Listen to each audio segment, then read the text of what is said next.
명절 잘 보내셨습니까? 네, 가족들하고 오랜만에 모여서 좀 식사도 하시고 송편도 좀 만드시고 손주들한테 좀 용돈도 좀 주셨는지 모르겠습니다. 저는 새벽 기도도 하고 수요 예배도 있고 금요 기도회도 있어서 또 혹시 담임 목사가 코로나 바이러스에 걸리면 안 될 것 같아서 어디 멀리 가지 못하고 가족들과 함께 할 수는 없었습니다. 이 코로나19가 우리의 삶의 모습을 참 많이 바꾼 것 같습니다. 올해 추석에 이제 텔레비전에서도 많이 나왔는데요. 시골에 이렇게 표어가 붙었죠. 불효자는 옵니다라고 해서 표어가 붙었습니다. 이제 시골로 내려오지 말고 이제 집에서 이제 코로나 바이러스 때문에 안전하게 추석 명절을 셀 것을 이렇게 강조하는 포스터가 붙어가지고 많은 사람들의 관심을 불러일으켰었습니다. 그래서 이제 좀 안전하게 추석 명절을 보내라 그랬더니 이제 많은 사람들이 제주도 항공편을 30만이나 예약해가지고 제주도에서는 난리가 났기도 하고, 또 그런 뉴스를 접하고 어떤 사람들은 야, 제주도도 가는데 우리 고향은 못 갈 게 뭐냐 라고 해서 늦게 또 고향으로 내려갔다 올라오신 분들도 꽤 많이 있는 것으로 알고 있었습니다. 그래서 고속도로가 지체되기도 하고 정체되기도 하고 그러한 이제 모습을 보였는데요. 이 해가 가면 갈수록 이 추석 명절의 의미가 사뭇 많이 달라지는 것 같습니다. 예전에는 3, 4대가 모여서 함께 음식을 나눠 먹고 조상에게 차례를 지내고 이제 덕담을 나누어 주는 게 이제 추석 명절의 의미가 있었다면, 요즘 젊은 사람들에게 이 추석 명절은 그냥 연속된 휴일, 내가 해외에 나갈 수 있는 주간, 심지어 어떤 분들은 1년이 시작하기도 전에 그 다음 추석에 나갈 해외여행을 예약하기도 하더라고요. 저는 그런 모습을 보고 좀 문화 충격을 받은 기억이 있었습니다. 그래서 이제 추석의 의미는 사라지고 껍데기 추석만 남아서 나이 드신 분들만 전전긍긍해야 하는 그러한 모습들을 보이고 있는 것 아닌가라고 해서 좀 걱정하는 마음을 가지고 있습니다. 원래 추석의 의미는 한 해 1년의 농사를 다 마치고 나서 벼동사가 끝나고 이제 감사의 의미를 담고 있었습니다. 그래서 이제 우리가 추석 때 강강수월래를 하거나 이렇게 하는 것들은 이제 농사를 잘 짓게 해준 이제 하늘에 감사하는 표시로서 많은 것들이 행해졌는데, 그러한 감사의 의미는 점차 퇴색돼서 이제 껍데기 추석이 남고, 이제는 그 껍데기 추석마저 사라지고 많은 사람들에게 그냥 휴일에 하나뿐이 지나지 않는 그러한 모습으로 전락해가는 것 같아서 마음이 매우 안타깝습니다. 추석의 의미만 그렇게 사라져가는 것이 아니라 우리가 그동안 믿어왔던 예배나 믿음의 의미 또한 조금씩 달라지고 퇴색되어 갇히는 것은 아닌지 오늘 본문을 통해서 함께 살펴보고자 합니다. 오늘 본문 속에서는 10명의 나병 환자가 예수님을 만납니다. 11절을 보시면 예수님은 이제 예루살렘으로 올라가시는 길이라는 것을 알 수 있습니다. 십자가를 짊어지시기 위해서, 자신의 생의 가장 마지막을 준비하기 위해서 거룩한 길, 비아 돌로로사, 그 십자가의 길을 걸어가시는 그 예수님 앞에 많은 사람들이 함께 했습니다. 갈릴리를 통과하여 사마리아에 이르렀을 때 하루를 머물기 위해서 마을로 들어가셨습니다. 예수님은 이미 갈릴리, 사마리아, 그리고 예루살렘, 온 유대에 유명하신 분이었기 때문에 많은 사람들이 연예인과 함께 사진을 찍기 위해서 몰려드는 것처럼 예수님 주변에는 병고침을 받기 위해 몰려있는 사람들이 꽤 많이 있었습니다. 그 중에 한 부류가 바로 오늘 본문에 등장하는 나병 환자들입니다. 이 나병 환자들은 마을 안에서는 살 수 없습니다. 강한 전염성을 갖고 있기 때문에 마을 밖에 따로 움막을 지어서 그들이 거주했는데요. 아마도 먹을 것을 구하러 마을 안으로 들어갔던 한 사람이 예수님에 대한 소문을 들었을 것입니다. 그리고 다른 나병 환자들에게 그 소식을 알렸겠죠. 그들은 모여서 웅성웅성대기 시작했습니다. 예수님이 오셨대. 예수님을 만나면 누구나 병고침을 받을 수 있대. 예수님이 손만 얹어주면 그 사람이 어떤 병에 걸렸든지 다 나음받을 수 있대. 라는 이야기들을 오고 갔을 겁니다. 그래, 예수님한테 가보자 라고 해서 우르르 때를 지어 예수님을 찾아왔습니다. 예수님 주변에는 많은 사람들이 있어서 가까이 갈 수가 없었습니다. 11절을 보시면 나병 환자 10명이 예수를 만나 멀리 서서라고 기록되어 있습니다. 지금 예수님과 이 나병 환자 사이의 거리가 매우 멀다는 겁니다. 가까이 가고자 했지만 사람들이 무서워서 가까이 갈 수가 없었습니다. 이 더러운 XX가 어딜 와? 라고 사람들이 욕할 것이 뻔하고 가까이 가면 돌을 던질 것이 분명하기 때문에 나병 환자들은 예수님 앞에 나아갈 수가 없었습니다. 예수님 앞으로 나아가는데 장애물이 있었던 겁니다. 이 장애물을 만나서 그들은 고민했습니다. 예수님을 멀리서만 바라보고 돌아갈 것인지 아니면 정말 그 어려움을 뚫고 예수님 앞으로 나아갈 것인지 고민했을 겁니다. 오늘 본문 속에서는 10명의 나병 환자만 언급하고 있지만 함께 왔다가 사람들이 우르르 몰려있는 것을 보고 그냥 포기해버린 사람들도 생각해 볼 수 있습니다. 여기서 우리는 믿음의 첫 번째 갈림길을 만나게 됩니다. 믿음의 첫 번째 갈림길은 이것입니다. 예수님을 찾을 것인가 포기할 것인가? 하나님을 향해서 부르짖을 것인가 아니면 돌아설 것인가? 오늘 본문에서 시작하는 믿음의 첫 번째 도전은 이것입니다. 신방을 다녀보면 이런 경우를 꽤 많이 만나게 되는데요. 하나님이 저 같은 사람 기도 들어주시겠어요? 목사님이니까 들어주시겠죠. 목사님이 제 대신 기도 좀 많이 해주세요. 자기 자신을 매우 하찮게 보고 기도하기를 포기하고 기도하기를 멈추는 사람들이 의외로 많았습니다. 예수님이 저 멀리 계시니 포기하고 돌아간 나병 환자들도 분명히 있을 거라고 저는 생각합니다. 13절을 보면 그 10명의 나병 환자들은 예수님을 향해서 부르짖었습니다. 예수 선생님이여 우리를 불쌍히 여기소서. 여기서 이 선생님이라고 번역된 헬라어 단어는 우리가 주님으로 알고 있는 퀴리에와 같은 의미를 가지고 있는 단어입니다. 우리가 보통 선생님이라고 할 때 머릿속에 떠올리는 것은 칠판에 글씨를 쓰는 사람, 가르치는 사람이라는 의미를 머릿속에 먼저 떠올리게 되는데요. 학교에서 학생들을 가르치는 선생님을 의미하는 단어는 헬라어로 따로 있습니다. 디다스 칼로스라는 헬라어를 따로 가지고 있는데요. 바로 성경에서 서기관들이 그러한 역할을 담당했습니다. 오늘 본문 속에서 이 나병 환자들은 예수님을 에피스타테스라고 부르고 있습니다. 이것은 누가복음 5장 5절에서 베드로가 예수님을 향해 고백하는 부분에서 쓰인 단어입니다. 시몬이 대답하여 이르되 선생님 우리들이 밤이 새도록 수고하였으되 잡은 것이 없지만은 말씀에 의지하여 내가 그물을 내리리이다. 여기서 베드로가 말하고 있는 선생님은 단순히 가르치는 사람이 아니라 당신은 나의 주인이시니 내가 당신이 하는 말은 무엇이든지 따르겠습니다 라는 의미를 담고 있습니다. 주님 말씀만 하시옵소서 내가 무엇이든 행하겠습니다. 선생님이 이르시는 대로 내가 오늘 행하겠습니다 라고 하는 단어가 오늘 본문 속에서 쓰인 이 선생님이라는 단어입니다. 이 나병 환자들의 기도가 얼마나 간절했고 깊었는지를 알 수 있는 대목입니다.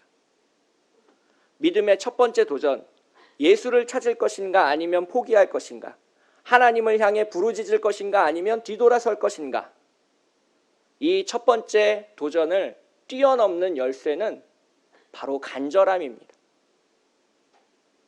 우리의 기도 제목이 간절하면 체면을 불구하고 주님을 붙잡습니다. 혈루병 걸린 여인을 보십시오. 얼마나 간절했으면 사람들 몰래 예수님 곁으로 접근해서 예수님의 옷자락을 만졌겠습니까? 기도 제목이 간절한 사람은 문제를 뛰어넘어서 자기가 가지고 있는 체면, 신분, 지위를 다 뛰어넘어서 주님을 찾게 되어 있습니다.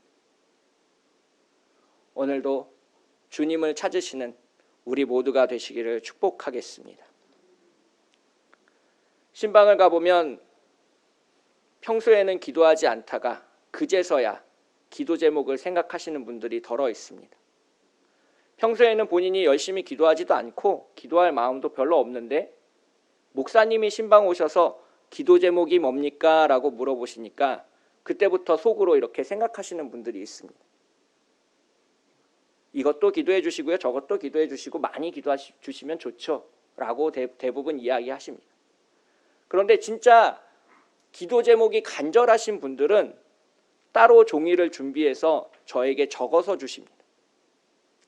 한 80 넘으신 노 권사님께서 저에게 종이 한 장을 주시면서 이렇게 말씀하셨습니다. 목사님, 이거를 지갑에 꼭 넣어 갖고 다니시면서 생각날 때마다 기도해 주세요라고 이야기하셨습니다. 그 사람의 기도 제목이 얼마나 간절한지를 알 수 있었고 중보하지 않을 수 없었어. 이처럼 우리의 기도 제목이 간절할 때 모든 문제를 뛰어넘어서 주님을 찾게 되고 주님을 부르게 되고 선생님이 말씀하시는 것이라면 무엇이든지 내가 행할 준비가 되어 있다라는 고백을 하게 되는 겁니다. 오늘 본문 속에 등장하는 이 나병 환자들은 모든 것을 잃은 사람들입니다. 질병으로 인해서 가족도 잃고 직장도 잃고 집도 잃은 사람들입니다. 그들에게는 간절함이 있었고 처음 보는 예수님을 향해서 큰 소리로 선생님이여 우리를 불쌍히 여기소서라고 말했습니다. 오늘 본문 속에서 이 사람들이 저 멀리 서서 예수님한테 들릴 정도로 얼마나 간절하게 기도했는지를 충분히 짐작해 볼 수 있습니다. 여기서 이 불쌍히 여기소서라고 번역된 단어가 엘레이손입니다. 누군가 저한테 찾아와서 목사님 딱히 기도 제목이 떠오르지도 않고 뭘 기도해야 될지 잘 모르겠습니다 라고 하시는 분들한테 제가 가르쳐드리는 기도가 이 기도인데요. 바로 엘레이손 기도입니다. 주여 나를 불쌍히 여기소서. 헬라어로 하면 퀴리에 엘레이손입니다. 중세시대 동방교회에서는 이 퀴리에 엘레이손으로 쉬지 않고 기도했습니다. 숨을 들어 마시면서 퀴리에, 숨을 내쉬면서 엘레이손. 주여 나를 불쌍히 여기소서. 주여 우리 가정을 불쌍히 여기소서. 주여 우리의 형제 자매들을 불쌍히 여기소서라고 항상 쉬지 않고 그렇게 기도했습니다. 그 간절한 기도 제목 앞에 예수님이 가던 길을 멈추어 서서 나병 환자에게 14절에서 이렇게 말씀하셨습니다. 가서 제사장들에게 너희 몸을 보이라. 여기서 우리가 비교해서 살펴봐야 되는 본문이 있는데요. 바로 누가복음 5장에서 나병 환자가 치유받는 장면입니다. 이 누가복음 5장을 살펴보시면 나병 환자가 예수님 앞에 나와 똑같이 고백합니다. 주여 원하시면 저를 깨끗게 하실 수 있나이다 라고 이 나병 환자는 고백합니다. 나병 환자가 예수님을 주님으로 부르고 깨끗게 해달라는 간청을 하자 예수님은 누가복음 5장에서 그 나병 환자에게 손을 대셨습니다. 직접 안수하셨습니다. 그리고 말씀하셨습니다. 내가 원하노니 깨끗함을 받으라 라고 말씀하셨고 그 자리에서 나병이 떠나가고 모든 사람이 이 나병 환자가 회복되었다는 것을 알 수 있는 기적이 그 자리에서 일어났습니다. 나병 환자가 주님이라고 고백했고 주님이 안수하셨고 말씀하셨고 치유하셨습니다. 아마 이 10명의 나병 환자가 머릿속으로 생각하고 있던 나병 환자의 병고침은 이런 것이었을 겁니다. 예수님이 가던 길을 멈추시고 그 10명 가운데로 걸어오셔서 한 명 한 명을 안수하시면서 그들의 이름을 부르시며 기도해 주시고 나병아 떠나갈지어다 라고 안수해 주시면서 자신의 몸이 확 변하는 것을 느끼는 엄청난 체험을 기대했을 겁니다. 여기에서 믿음의 두 번째 도전이 우리를 기다리고 있습니다. 이 믿음의 두 번째 도전은 기도 응답이 내가 원하는 대로 주어지지 않기 때문에 옵니다. 열심히 기도했는데 실망하는 경우가 있습니다. 왜냐하면 내가 원했던 답이 아니기 때문입니다. 요즘 새벽기도 시간에 계속해서 예레미야를 묵상하고 있는데요. 거기에서 시드기야가 예레미야 선지자를 찾아와서 하나님 말씀을 듣기를 원하는 부분이 있습니다. 예레미야 38장 14절을 보시면 시드기야 왕이 사람을 보내어 선지자 예레미야를 여호와의 성전 셋째 문으로 데려오게 하고 왕이 예레미야에게 이르되 내가 내게 한 가지 일을 물으리니 한마디도 내게 숨기지 말라. 왕은 아무도 모르게 예레미야 선지자를 왕궁으로 불렀고 그에게 이것을 비밀로 해달라고 특별히 부탁했습니다. 하나님의 말씀은 듣고 싶지만 왕이라는 자신의 체면도 중요했기 때문입니다. 아마도 이 시드기야 왕이 예레미야를 통해서 듣고 싶었던 하나님의 말씀은 이것일 겁니다. 내가 전쟁에서 승리할 것이다. 바벨론을 싸워서 물리칠 것이다. 두려워하지 말고 나아가서 그 전쟁을 감당하라. 이런 말을 듣고 싶었을 겁니다. 그런데 예레미야를 통해 이 시드기야 왕에게 전해진 명령은 지금 당장 항복하라였습니다. 지금도 늦지 않았다. 네가 항복하면 살 것이고 전쟁하면 죽을 것이다 라는 말씀을 예레미야를 통해서 듣게 됩니다. 시드기야는 아무 말 없이 예레미야 선지자를 몰래 떠나가게 됩니다. 자신이 듣고 싶어 했던 기도 응답이 아니라서 실망하고 돌아선 겁니다. 비슷한 일이 예전 교회에서도 있었는데요. 이제 매년 연말이면 송구 영신 예배를 드리게 됩니다. 밤 12시에 드리기도 하고 요즘에는 이제 저녁 9시에 드리는 교회도 꽤 많아졌습니다. 송구 영신 예배를 드리고 나서 이제 말씀 카드를 뽑는 순서가 있었습니다. 어릴 때 다들 한 번씩 해보셨을 텐데요. 내년에 하나님께서 약속하신 말씀이 무엇인지를 기대하면서 뽑고 1년 동안 그 말씀을 붙잡고 기도하라는 의미로 이제 말씀 카드를 뽑게 됩니다. 저도 하나 뽑았는데요. 좀 신기했습니다. 2012년 이제 12월 달에 제가 결혼을 하고 송구 영신 예배 때 말씀 카드를 뽑았는데 뭘 뽑았는지 아십니까? 디도서 3장 7절에 있는 말씀을 뽑았습니다.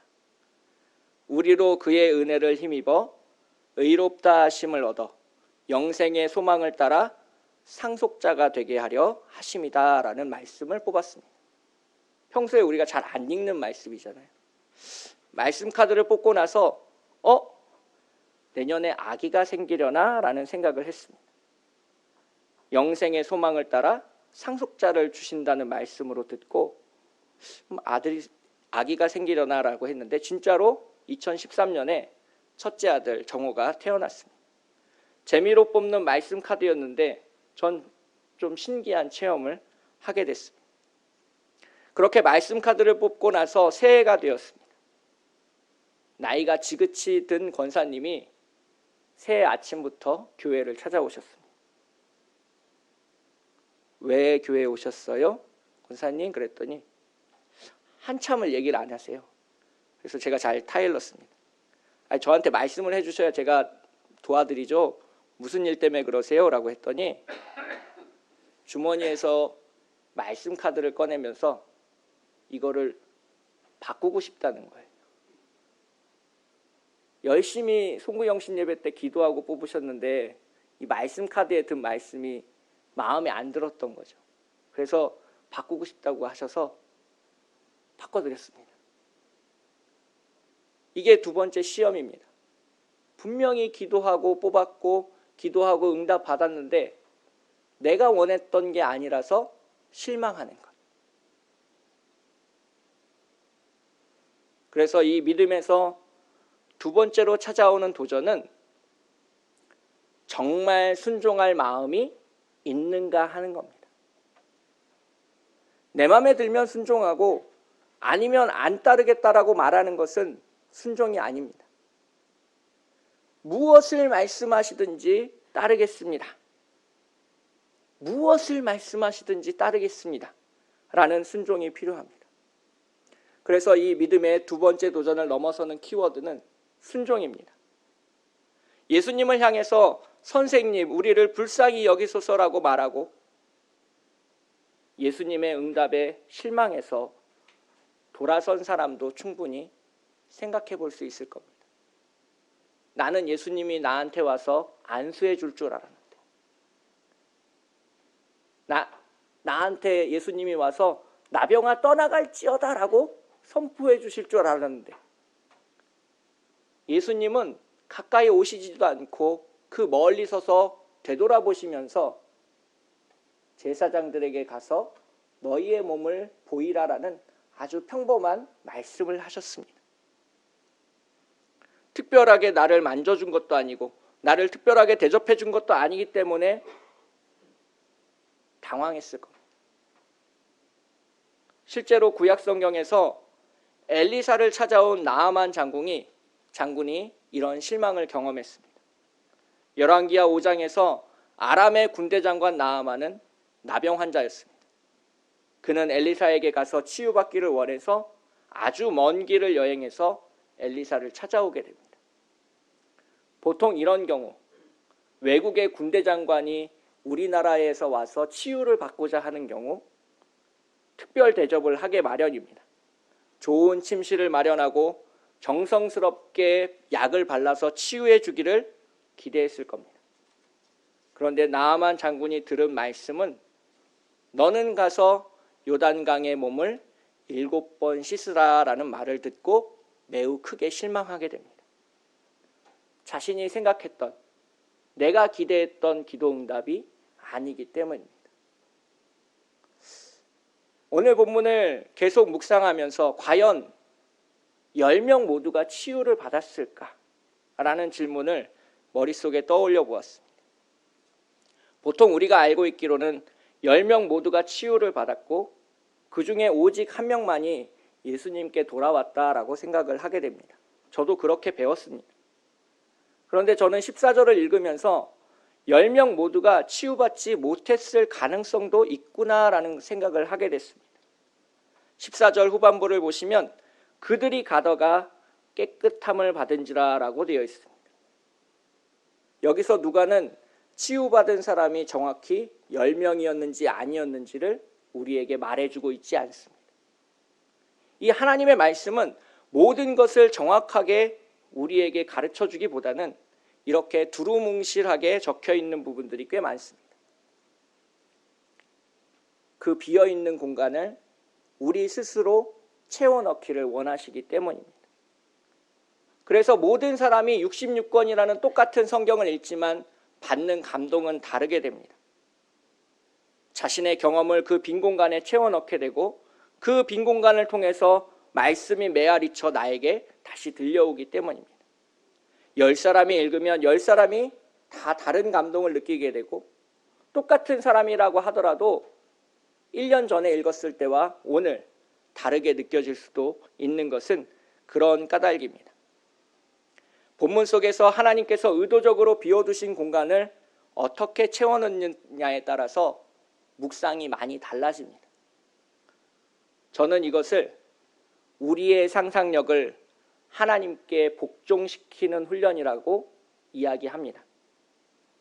본문을 묵상하면서 진짜 영화가 펼쳐지고 있는 것처럼 그것이 내 앞에서 지금 현재 일어나고 있다라고 생각을 하면서 본문을 읽으면 본문이 이야기해 주지 않는 많은 부분들을 발견할 수 있습니다.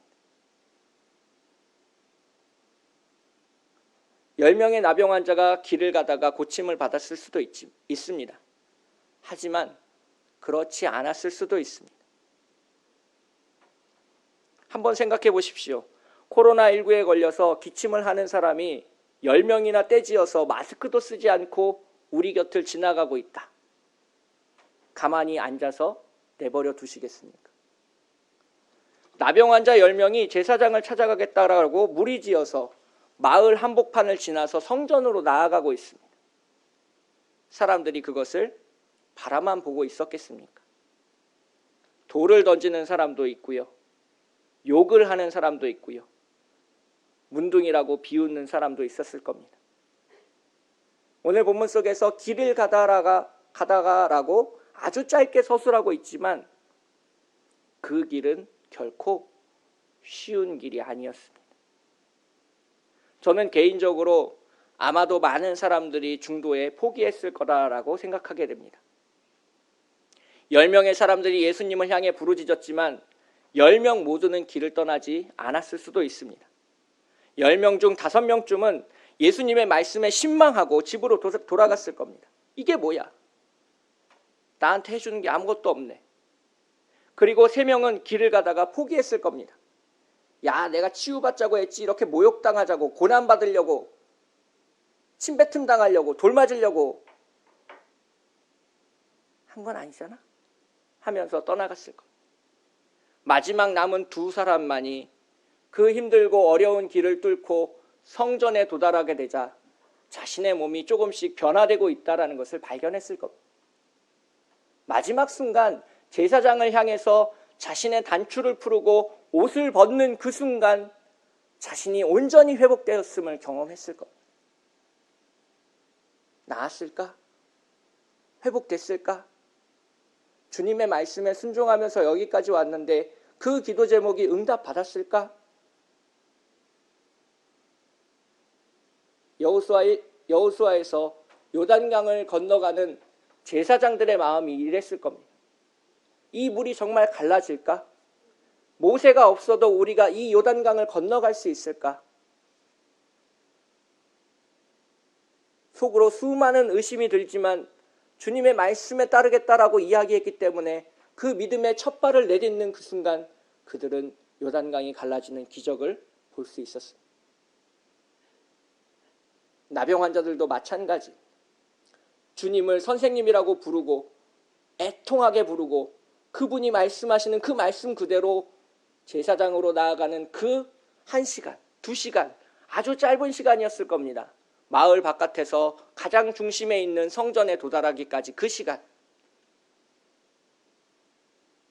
침뱉음 당하고 돌을 맞고 문둥병자라는 오명을 비웃음을 당하는 그 길이 그들에게는 비아 돌로로사 십자가의 길이었습니다. 그 십자가의 길을 다 걸어가고 나서 그들은 자신들이 변했음을 발견하게 됩니다. 나는 더 이상 나병 환자가 아니라는 사실을 깨닫게 됩니다. 오늘 본문을 자세히 읽어보시면 그 중에 한 사람이 자신이 깨끗하여진 것을 발견하고 돌아왔다라고 기록하고 있습니다. 진짜 제사장에게 가서 자신의 몸을 보인 사람만이 깨달을 수 있는 내용입니다. 여기서 믿음의 3번째 도전이 우리를 기다리고 있습니다.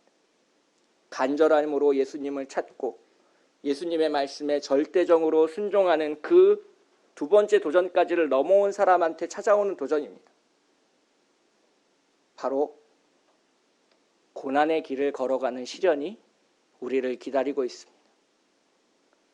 분명히 주님을 따라왔는데 주님의 말씀 그대로 오늘을 살아왔는데 우리에게 주어진 것은 영광이 아니고 고난이요 십자가입니다. 저 문둥 버러지 새끼들 여기가 어디라고 찾아와. 가서 확 되져버려라. 어디 더러운 놈들이 하나님의 성전을 찾으려고 해. 꺼져. 온갖 모욕과 돌팔매질이 난무하는 길이었을 겁니다. 더 중요한 것은 그들에게는 확신이 없었습니다. 예수님이 제사장에게 가서 보이라고 말씀하셨지 내가 고쳐주겠다라고 분명하게 얘기하지 않으셨습니다.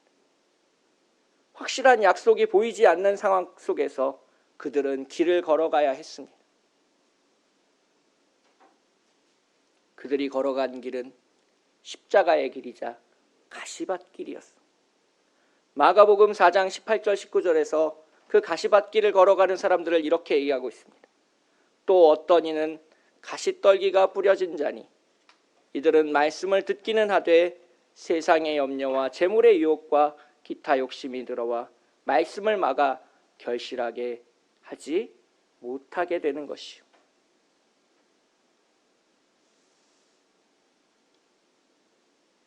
세 번째 시험을 이기기 위해서 우리는 소망을 가져야 됩니다. 하나님 나라에 대한 소망, 주님이 나를 지켜주신다는 확신, 주님의 말씀대로만 따라가면 이 모든 것이 끝난다라는 확실한 소망만이 우리를 그 고난의 길에서, 십자가의 길에서 승리하게 할 겁니다. 오늘도 힘들게 살아가고 있는 우리 모두에게 하나님의 놀라우신 축복으로 그 길을 걸어갈 수 있는 놀라운 인내를 허락하시기를 축복하겠습니다. 간절함을 가지고 예수님께 나아가고 예수님의 말씀에 순종해서 길을 떠나고 힘들고 어렵게 성전에 도착해서 기적을 체험합니다. 병고침을 받습니다. 나병이 사라집니다. 제사장이 이제 당신은 더 이상 나병 환자가 아닙니다라는 선언도 받습니다. 얼마나 기쁩니까? 다시 직장 생활을 할 수 있고 가족들과 만날 수 있고 온전히 집으로 돌아갈 수 있습니다. 더 이상 문둥병자 버러지라는 이야기를 듣지 않아도 됩니다. 얼마나 기쁘겠습니까? 얼마나 이 기쁨을 나누고 싶겠습니까? 가족으로 돌아가, 직장으로 돌아가 이 기쁜 소식을 전해야 하지 않겠습니까? 여기에서 마지막 시험이 우리를 기다리고 있습니다. 이 마지막 시험이 가장 어렵습니다. 이거 마지막 시험까지 통과한 사람은 10명 중에 고작 1명뿐이라고 오늘 본문은 말씀하고 있습니다. 매우 어려운 시험입니다.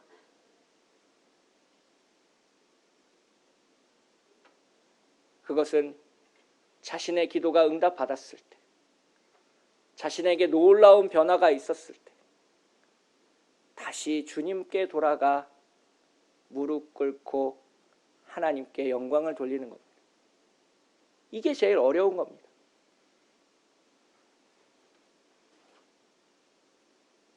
나의 기쁨, 나의 영광이라고 다른 사람에게 떠벌리고 싶은 그 큰 마음을 다 버리고 주님 앞에 다시 돌아가 그 주님 앞에 무릎을 꿇고 하나님의 아들 예수 그리스도시요, 주님의 말씀대로 행하였더니 내 질병이 사라졌습니다.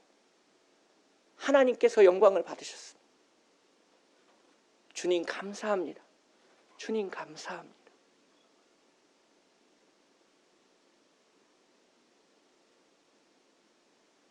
지난 6주 동안 우리는 모여서 예배드리지를 못했습니다. 그 6주 동안 우리가 잊고 있었던 한 가지를 떠올리게 했습니다. 바로 당연한 듯하다고 생각했던 예배에 대한 감사합니다. 추석 명절에서 한 해 농산물에 대한 감사가 사라졌듯이 우리의 예배에서 하나님에 대한 감사가 사라지고 있는 겁니다. 껍데기뿐인 예배가 남아서 우리는 잃어버린 감사 기도 제목을 가지고 오늘을 살아가려고 아둥거리고 싸우고 힘내고 욕하고 오늘을 버텨내 나가고 있는 겁니다. 주님이 원하시는 것, 그 모든 영광을 다 버리고 다시 주님 앞에 돌아가 무릎을 꿇고 이 모든 것을 하나님이 하셨습니다. 하나님이 하셨습니다. 하나님이 하셨습니다.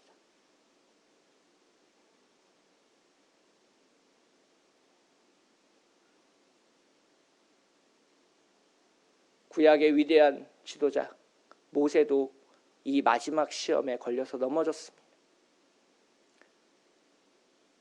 이스라엘 백성들이 찾아와서 물을 달라, 마실 물을 달라라고 하는 그 와중에 모세가 반석을 내려치며 내가 이 반석에서 물을 내랴라고 말하게 됩니다. 40년 동안 광야를 여정했지만 어느덧 그 나이든 모세는 감사를 잃어버린 겁니다. 거기서 물을 내는 사람은 내가 아니라 하나님이라는 사실을 잃어버린 겁니다.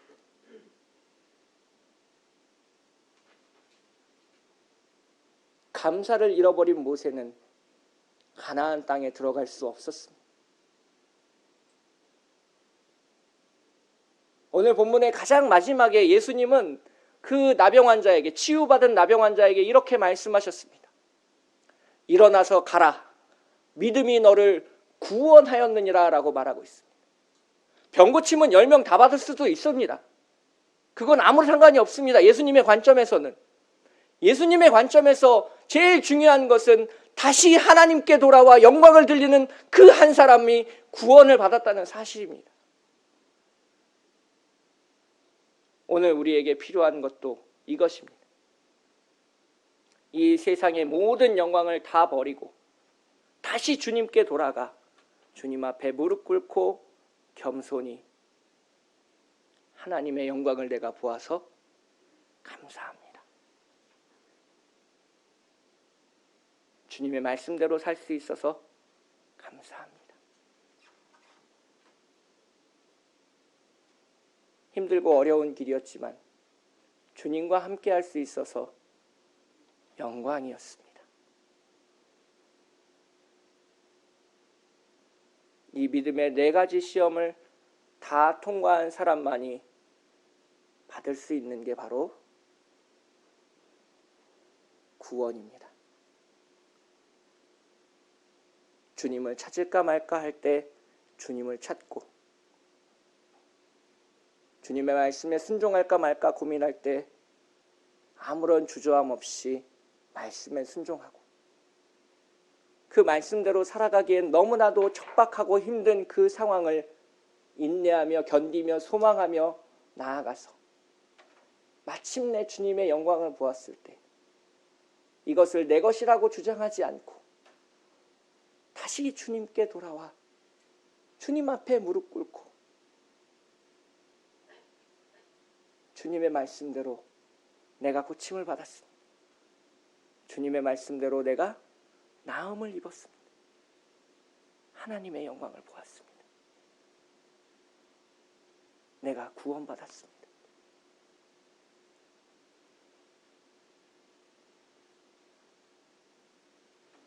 한국교회는 더 많이 어려워질 겁니다. 더 감사하기 힘든 상황들이 우리를 찾아올 수도 있습니다.